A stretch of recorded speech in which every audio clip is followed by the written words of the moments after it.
प्रधानमंत्री नरेंद्र मोदी आज उत्तराखंड और राजस्थान में करेंगे बीजेपी का प्रचार। अमित शाह और राजनाथ सिंह की मध्य प्रदेश में रैली। जेपी नड्डा ने सिक्किम विधानसभा के लिए चुनाव के लिए जारी किया संकल्प पत्र। बीएसपी छोड़ने के बाद मलूक नागर ने आरएलडी का थामा दामन। वहीं मायावती आज नागपुर से भरेंगी हुंकार। महागठबंधन के नेताओं का भी धुआंधार प्रचार।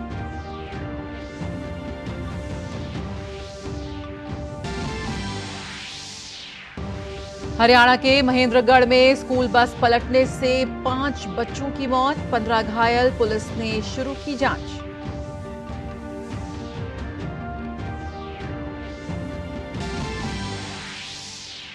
दिल्ली के मुख्यमंत्री अरविंद केजरीवाल के निजी सचिव विभव कुमार बर्खास्त। 2007 में सरकारी अधिकारी को उसकी ड्यूटी करने से रोकने और धमकाने के आरोप में दर्ज हुई थी एफआईआर। नेशनल हेराल्ड अखबार चलाने वाली एसोसिएटेड जर्नल लिमिटेड और यंग इंडिया की करीब 750 करोड़ रुपए की संपत्ति जब्त करने का आदेश बरकरार। पीएमएलए कोर्ट ने ईडी की कार्रवाई को सही ठहराया। देश भर में फैली ईद की मिठास। अकीदतमंद ने मस्जिदों में अदा की विशेष नमाज। राष्ट्रपति और प्रधानमंत्री ने दी शुभकामनाएं।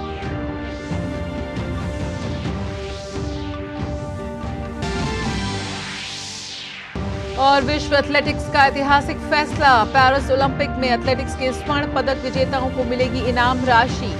48 स्वर्ण पदक विजेताओं को मिलेगा 50-50 हजार यूएस डॉलर का इनाम।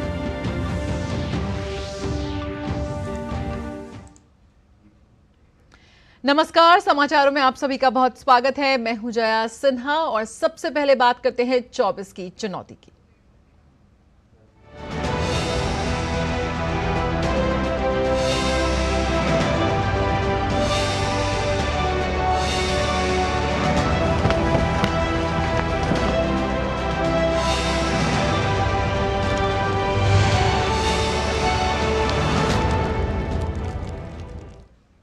लोकसभा चुनाव के लिए सभी राजनीतिक दलों के नेता जी जान से प्रचार में जुटे हुए हैं।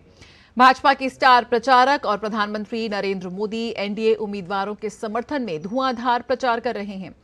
पीएम आज उत्तराखंड और राजस्थान में जनसभाएं करेंगे। प्रधानमंत्री आज सबसे पहले देवभूमि उत्तराखंड पहुंचेंगे। प्रधानमंत्री यहां ऋषिकेश के आईडीपीएल स्थित हॉकी मैदान में भाजपा प्रत्याशियों के समर्थन में जनसभा को संबोधित करेंगे।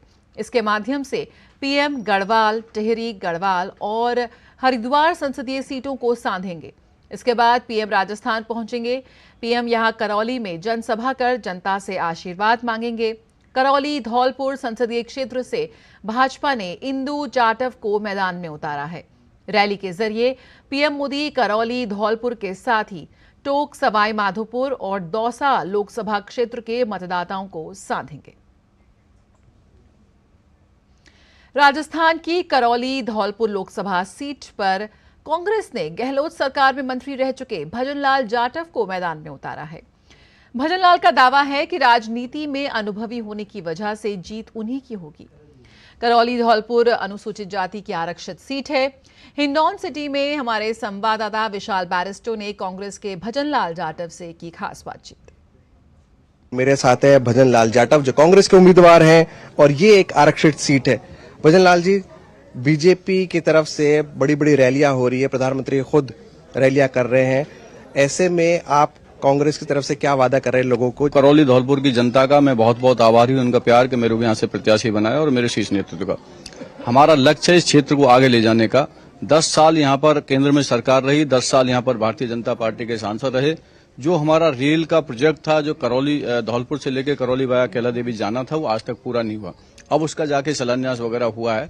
तो जो काम नेशनल हाईवे का बुरा हाल है, जो धौलपुर से लेके अपना करौली तक चलते हैं, वो नेशनल हाईवे जबकि बन जाना चाहिए था, वो नेशनल हाईवे का बिल्कुल बुरा हाल है। डांग क्षेत्र है और डांग क्षेत्र में पानी की बड़ी समस्या है। हम चाहते हैं कि चंबल का पानी यहाँ पर पहुंचे, जिनके लोगों को यहाँ पर पानी मिलना चाहिए।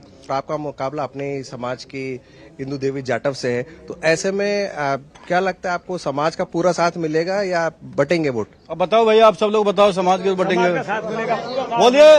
कांग्रेस पार्टी जिंदाबाद, कांग्रेस पार्टी जिंदाबाद, भजन लाल जाटव जिंदाबाद। भजन लाल जी, ये बताइए कि 2 चुनाव बीजेपी ने जीते, लगातार 2 चुनाव, इस बार आपको क्यों उम्मीद लग रही है? ऐसा व्यक्ति होना चाहिए जो यहाँ से सांसद चुन के जाए और यहाँ की जनता की बात को, लोकतंत्र के सबसे बड़े मंदिर संसद के अंदर अपनी जोरदारी और अच्छी तरीका से बात को, अपनी मौलिक अधिकार है उनको सही ढंग से रख सके। धौलपुर करौली की जनता को क्या प्रॉमिस कर रहे हैं? क्या अगर आप जीत कर आते हैं तो क्या उनको आप देंगे?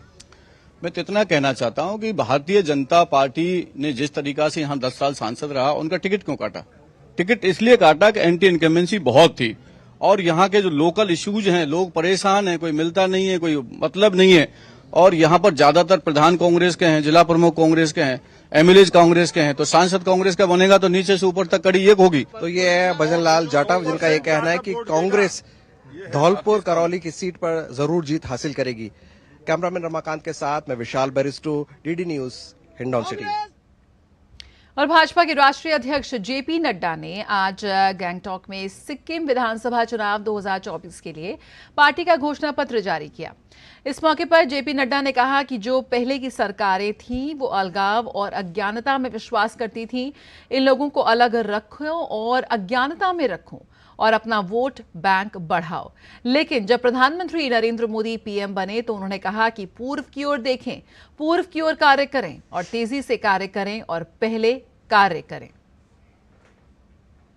जो पहली की सरकारें थी वो सरकारें बिलीव करती थी आइसोलेशन में और इग्नोरेंस में। आइसोलेट रखो इनको और इग्नोर रखो और अपना वोट बैंक पॉलिटिक्स को आगे बढ़ाओ। This was the style of functioning of the Congress party and other parties.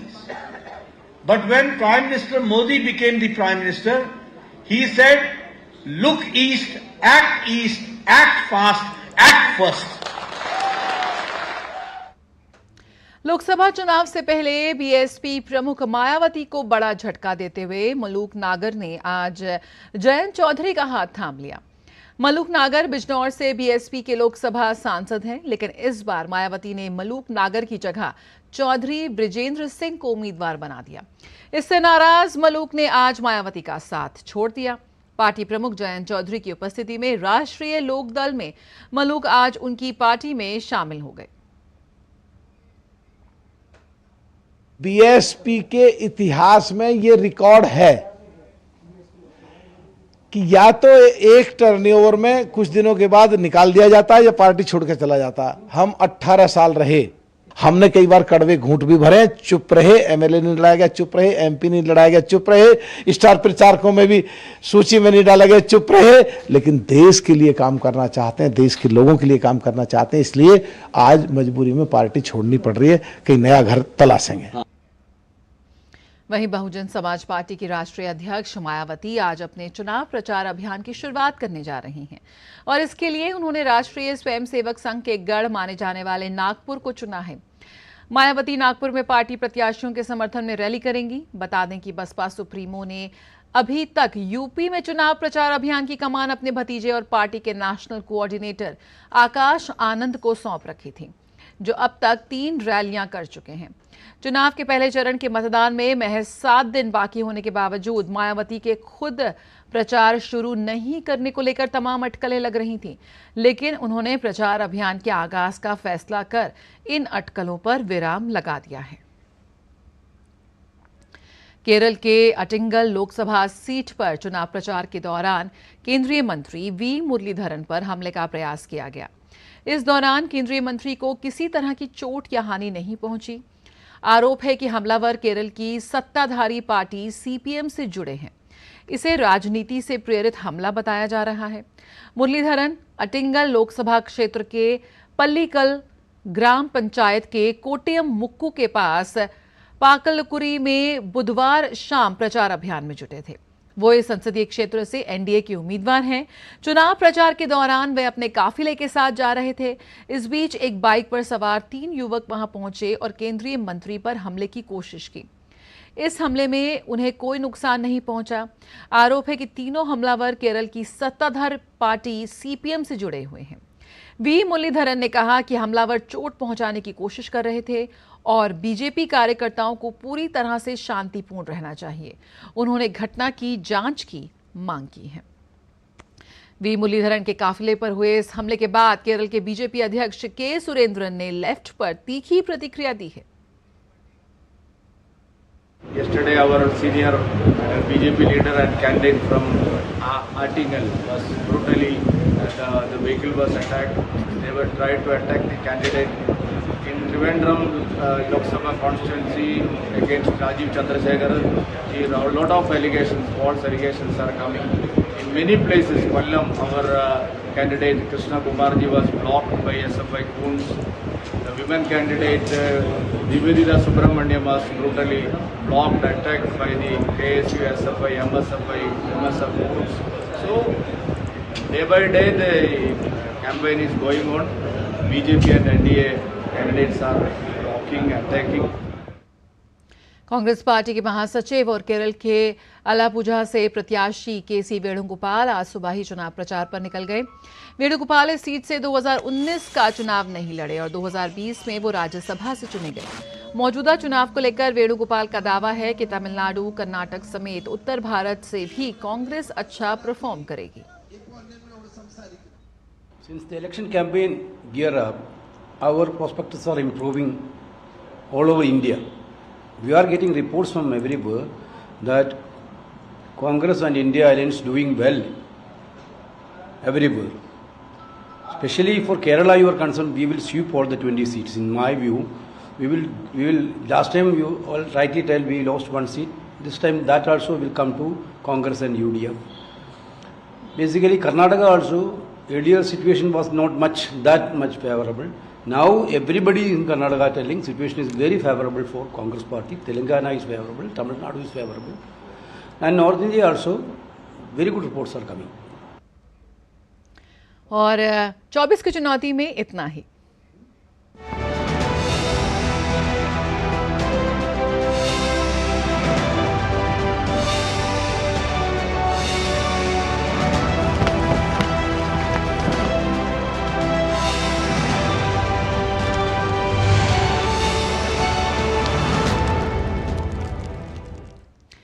Haryana के महेंद्रगढ़ में आज एक स्कूल बस के पलट जाने से 5 बच्चों की मौत हो गई और 15 बच्चे घायल हैं।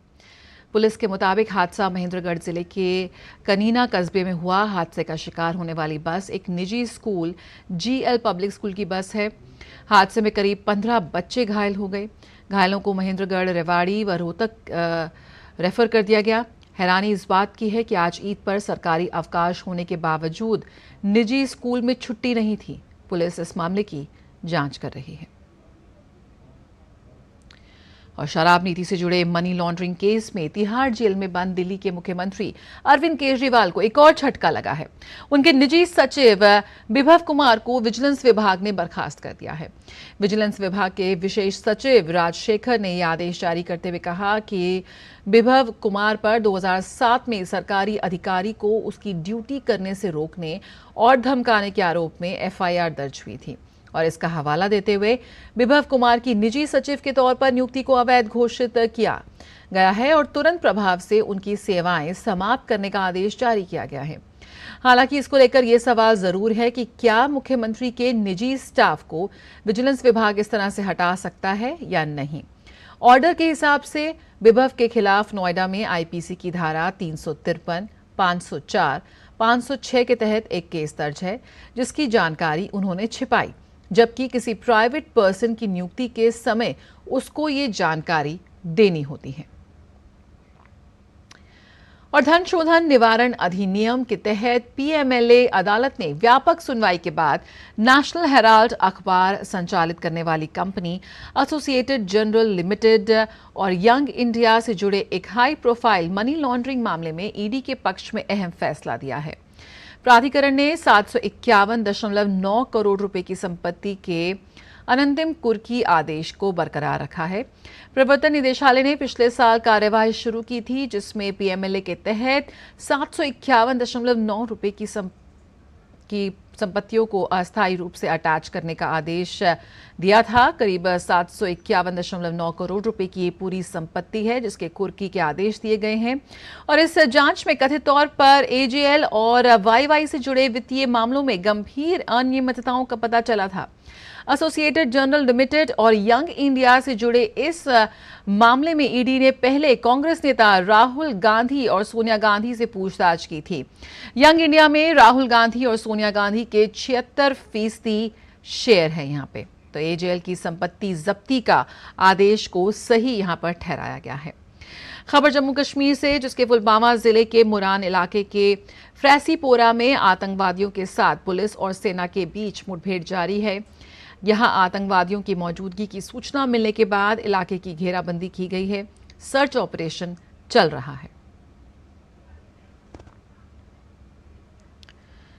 तो जम्मू कश्मीर में आतंकी मुठभेड़ की खबर यहां पर है।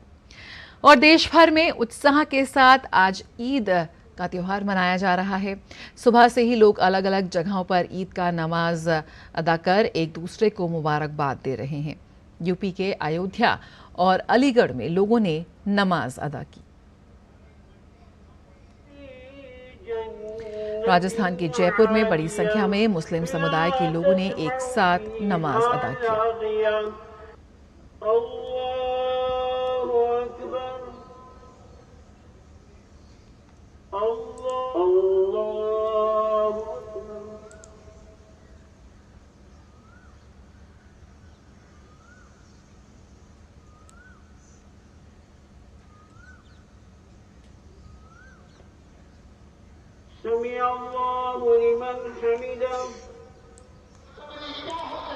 सूरत में सुबह से ही लोग ईद की नमाज अदा करने मस्जिद पहुंच रहे हैं और अपने अपनों को, रिश्तेदारों को लगातार मुबारकबाद दे रहे हैं।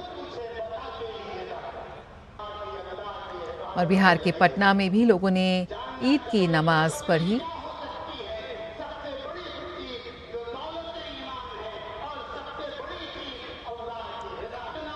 मीठी ईद का ये त्योहार है और देश भर में हर्षोल्लास के साथ मनाया जा रहा है। तमिलनाडु के मदुरई में ईद की नमाज के बाद सारे गिले शिकवे भुलाकर लोगों ने एक दूसरे को गले लगाया। और खबरों में आगे बढ़ें तो एशियाई विकास बैंक एडीबी ने चालू वित्त वर्ष के लिए भारत की जीडीपी वृद्धि का अनुमान 6.7% से बढ़ाकर 7% कर दिया है। एडीबी का कहना है कि मजबूत वृद्धि सार्वजनिक और निजी क्षेत्र की निवेश मांग और उपभोक्ता मांग में क्रमिक सुधार से प्रेरित होगी। जारी एशियाई विकास आउटलुक के अप्रैल संस्करण में एडीबी ने कहा कि विनिर्माण और सेवाओं में मजबूत गति के साथ वित्त वर्ष 2023 में अर्थव्यवस्था में जोरदार वृद्धि हुई है। सीधे रुख करेंगे ऋषिकेश का, जहां प्रधानमंत्री एक चुनावी रैली को संबोधित कर रहे हैं। तब भारत में आतंकवाद ने पैर पसारे। आज भारत में मोदी की मजबूत सरकार है, इसलिए आतंकवादियों को घर में घुसकर मारा जाता है।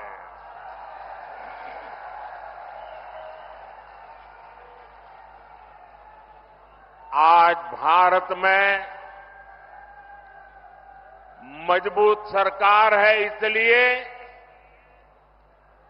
भारत का तिरंगा युद्ध क्षेत्र में भी सुरक्षा की गारंटी बन जाता है। ये भाजपा की मजबूत सरकार ही है जिसने 7 दशक बाद जम्मू कश्मीर से आर्टिकल 370 खत्म करने का साहस किया। ये भाजपा की मजबूत सरकार ही है जिसने 3 तलाक के खिलाफ कानून बनाया। ये भाजपा की मजबूत सरकार है जिसने महिलाओं को लोकसभा विधानसभा में आरक्षण दिया।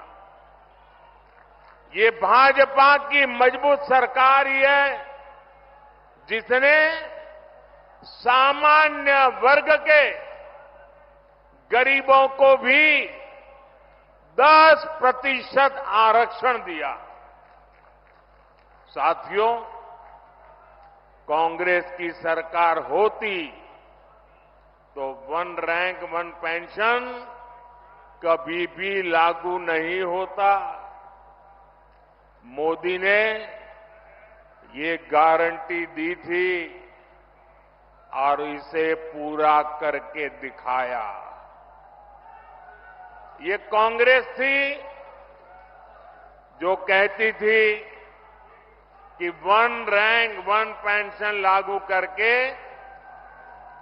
हम पूर्व सैनिकों को 500 करोड़ रुपए देंगे। ये मोदी है जिसने वन रैंक वन पेंशन लागू करके पूर्व सैनिकों को 1 लाख करोड़ रुपए से ज्यादा उनके बैंक खाते में पहुंचा दिए हैं।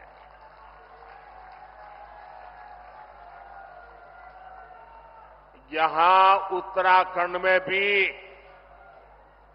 वन रैंक वन पेंशन के 3,500 करोड़ रुपए से ज्यादा सैनिक परिवारों को मिले हैं। भाइयों और बहनों, कांग्रेस के समय में तो जवानों के पास बुलेट प्रूफ जैकेट तक की कमी थी। दुश्मन की गोली से बचाने के लिए पुख्ता इंतजाम नहीं था।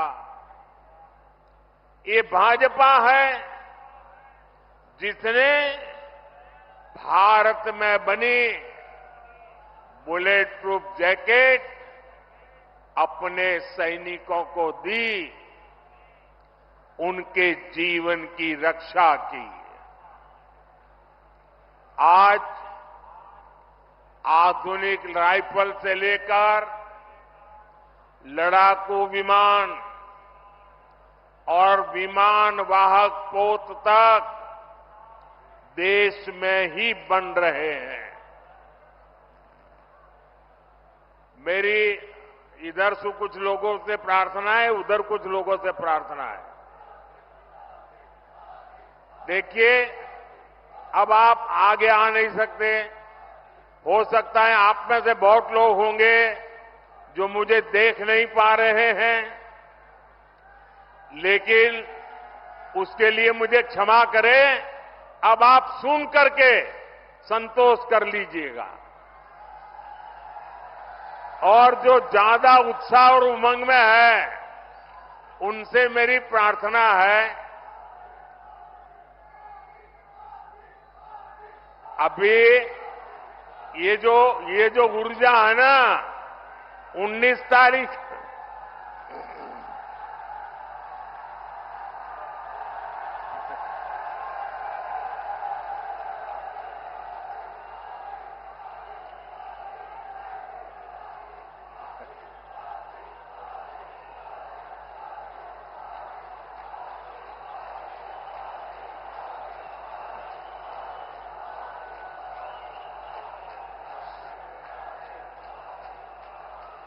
साथियों, ये जो ऊर्जा है ना, वो 19 तारीख तक हमें काम में लगाए रखनी है। सारी ऊर्जा आज मत खर्च कर दीजिए। आपका ये प्यार, आपका ये उत्साह मेरे सर आंखों पर है।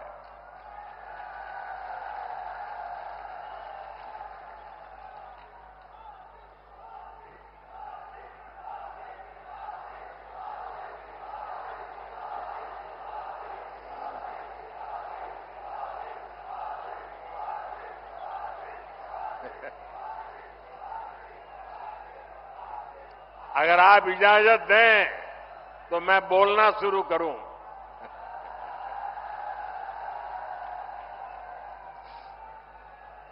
देखिए, उत्तराखंड वालों के लिए मैं आपका खुद का घर का हूं जी।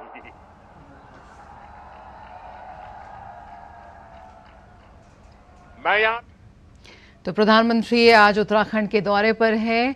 प्रधानमंत्री साथ ही साथ बीजेपी के वरिष्ठ नेता और स्टार प्रचारक आज उत्तराखंड और राजस्थान में बीजेपी का प्रचार कर रहे हैं और उनके साथ साथ तमाम पॉलिटिकल पार्टीज के जो स्टार प्रचारक हैं, दिग्गज नेता हैं, इस वक्त मैदान में हैं और लोकसभा चुनाव को लेकर जबरदस्त अपनी दावेदारी ठोक रहे हैं।